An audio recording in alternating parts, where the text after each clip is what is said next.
Nah, sekarang saatnya kita membicarakan tentang core prosesor, yaitu otaknya prosesor. Ya, ini saya gambarkan kayak begini. Pada sesi yang sebelumnya, yang dulu-dulu sudah kita sebutkan bahwa chip yang ada di tengah ini yang disebut dengan core. Jadi ini coba diperlihatkan lagi, itu ada chip di tengah-tengah, itu chip yang terbuat dari silikon ya. Chip yang di tengah yang terbuat dari silikon ini itulah yang dikenal dengan nama core.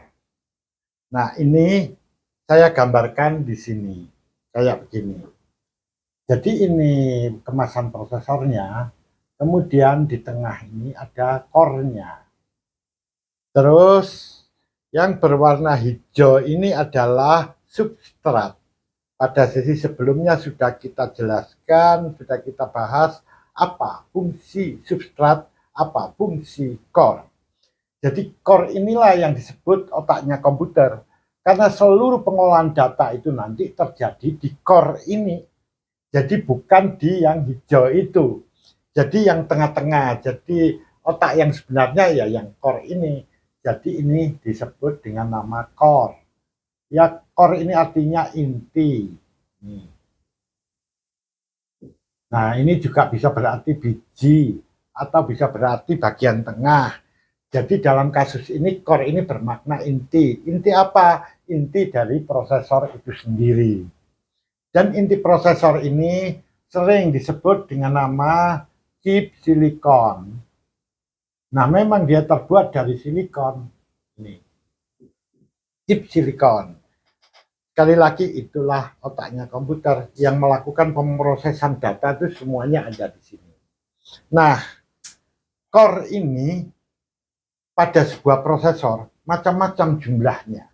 Kalau dia hanya ada satu core-nya kayak begini di dalam satu kemasan prosesor, contohnya kayak begini, maka ini disebut prosesor single core. Jadi ini ya, saya tuliskan di sini single core atau core tunggal. Ini kayak begini.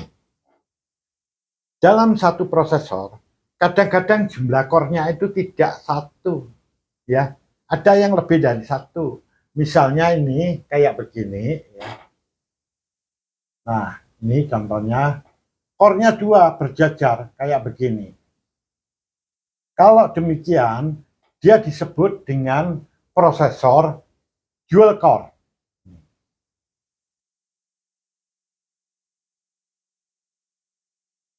Nah, atau core ganda. Jadi core-nya ada dua. Artinya, dalam satu prosesor ini terdapat dua otak. Dengan demikian, dia dua kali lebih cepat daripada yang single core. Nah, contoh sebetulnya saya sudah berusaha untuk melepas ya, untuk saya tunjukkan, tapi tadi ya sebelum kita mulai, saya melepas rusak. Tetapi tidak apa-apa, kayak begini. Ini prosesor desktop. Kalau mobile, prosesor laptop atau mobile, kan kelihatan core-nya. Kalau desktop kan tertutup oleh IHS. Nah, tadi IHS-nya ini sudah saya lepas gitu. Ternyata core-nya malah nggak nempel di sini, terikut di sini. Ya, jadi lepas core-nya. Jadi begitulah resikonya kalau kita rusak apa membuka. Jadi ini HS-nya malah dia apa lengket di HS-nya ya. Jadi nggak apa-apa, ini saya tunjukkan.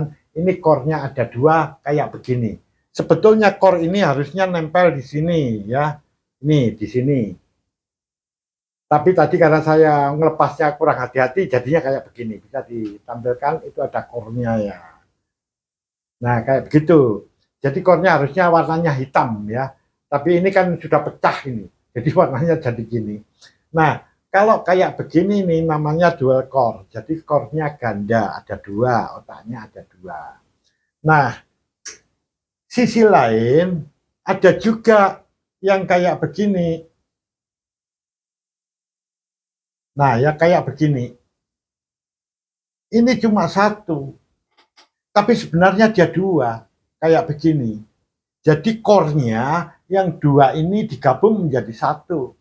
Tapi kalau kita lihat, maka bentuknya seakan-akan satu, kayak begini. Memang sudah dijadikan satu gitu, ya. Gak usah dideketin deh, kayak begini, ya.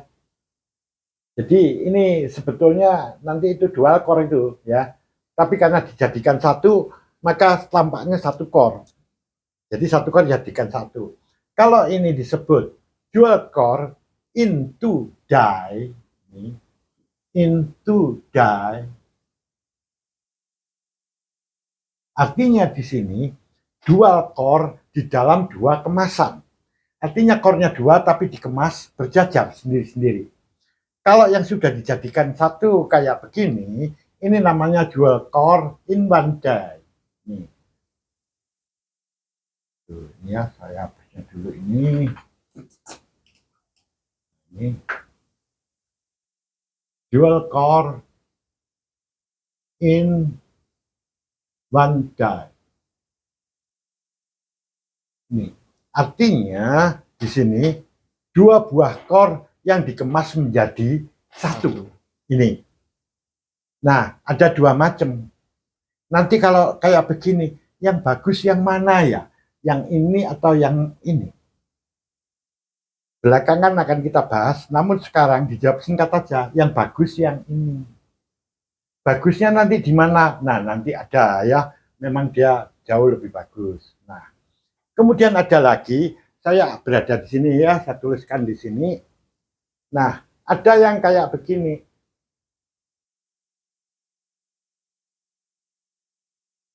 Kuat core-nya terpisah kayak begini.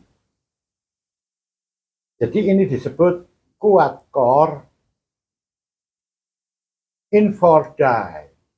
Oke, saya tulis 4 gitu aja ya, biar apa lebih singkat. Jadi kuat core in 4 die. Nanti ada pula yang kayak begini. Ya, kuat core. Nah, sebentar. Ini gambarnya nggak pas sekali. Kita paskan dulu. Kayak begini ya.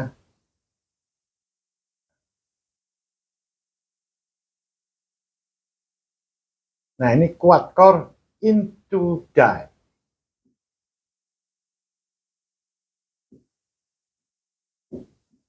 Punya satu angka 2 aja.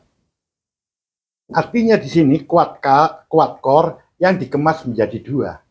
Jadi satu kemasan ini terdiri dari dual core, ya. Nah, ada lagi yang kayak begini.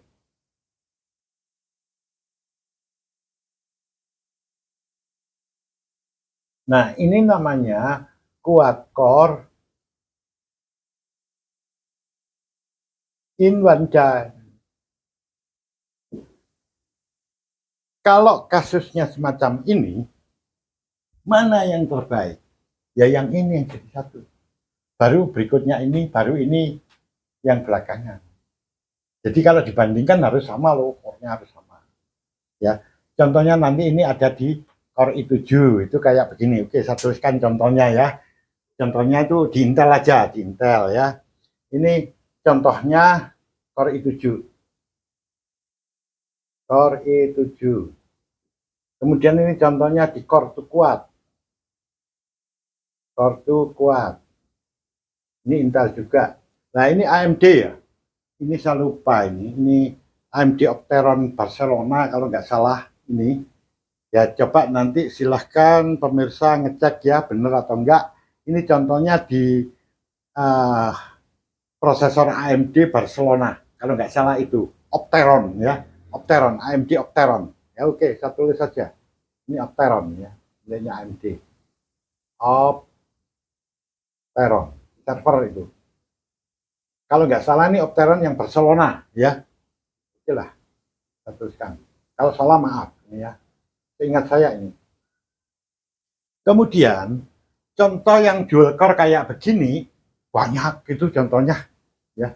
Itu yang quad core kayak gini juga banyak contohnya. Ini salah satu aja ya. Kalau ini contohnya Pentium dual core, Core i3, ya, itu kayak begini bentuknya. Kalau yang kayak begini contohnya tadi Pentium D, ya ini Pentium D ini, ya contohnya. Pentium D itu ada dua ya.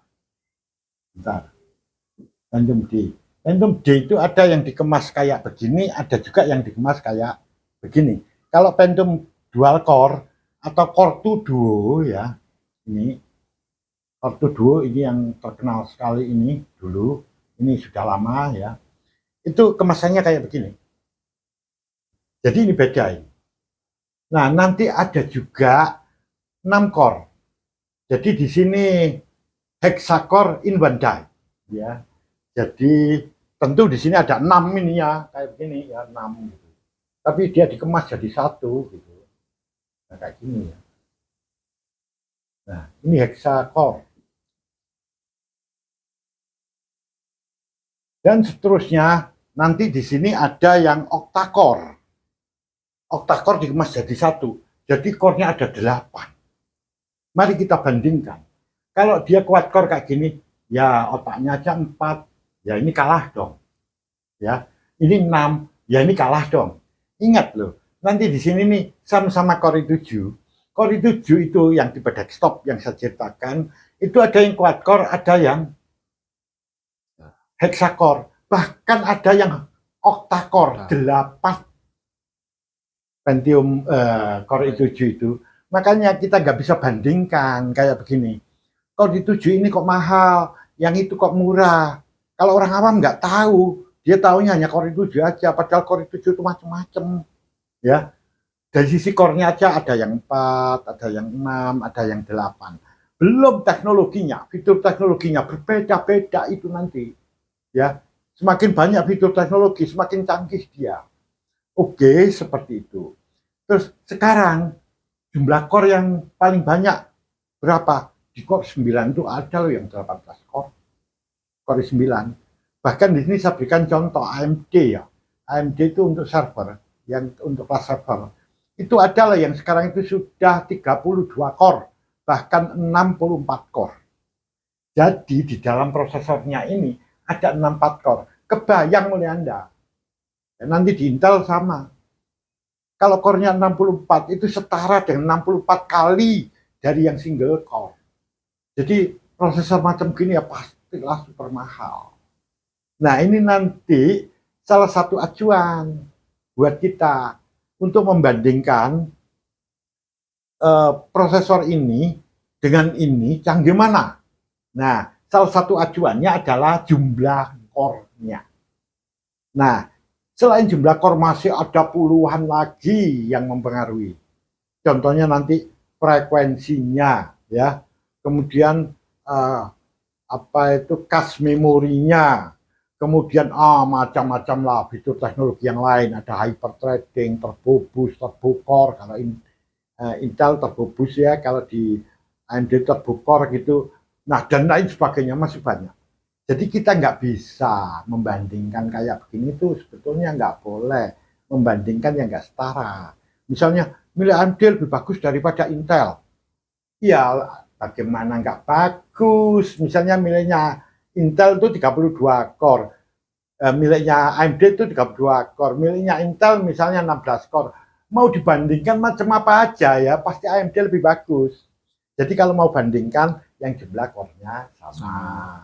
Cache memorinya sama, semuanya sama, baru dibandingkan, baru kita bisa ngomong. Jadi ini banyak sekali, ya tapi maaf ya, tapi nggak apa-apa lah kita. Orang sering membandingkan suatu produk komputer, katanya komputer ini kenceng sekali, lebih bagus daripada ini, gitu doang gitu. Ya, jadi Core i7 ini lebih kenceng daripada Core i7, gitu aja. Nah, ini bisa menyesatkan pemirsanya. Jadi harus disebutkan kenapa dia lebih kenceng kayak gitu ya, lebih cepat. Nah, untuk itulah maka di sini kita bahas tuntas semuanya. Teknologinya dan semuanya. Dengan demikian Anda nanti di akhir tidak akan pernah bertanya lagi dengan sendiri tahu kalau ini pasti lebih bagus ini daripada itu. Nanti kalau sudah tahu semua. Makanya sekarang kita kupas sedikit demi sedikit. Nah, ini dia tentang core prosesor. Jadi istilah ini seringkali disebut prosesor multi-core. Nih, ini ya satu di bawah aja, jadi multi-core.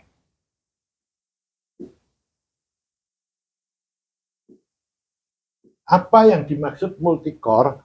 Multi itu banyak, core-nya itu inti prosesor. Jadi inti prosesor yang banyak, yang dimaksud banyak itu multi itu lebih dari satu. Jadi mulai dari yang dual core hingga yang setinggi-tingginya ini dikenal dengan multi core. Jadi multi core itu terdiri dari banyak, gitu ya. Ada yang dual core, ada yang quad core dan sebagainya.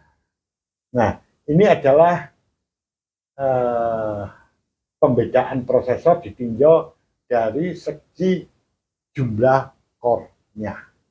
Ya, ingat core itulah tempat untuk memproses data-data yang masuk yang dikatakan otaknya itu sebetulnya ya core-nya ini. Gitu ya. Ada pertanyaan? Silakan kalau ada. Cukup yang. Iya. Kalau nggak ada, kita lanjut pada bahasan berikutnya. Jangan bosan-bosan. Ikuti terus.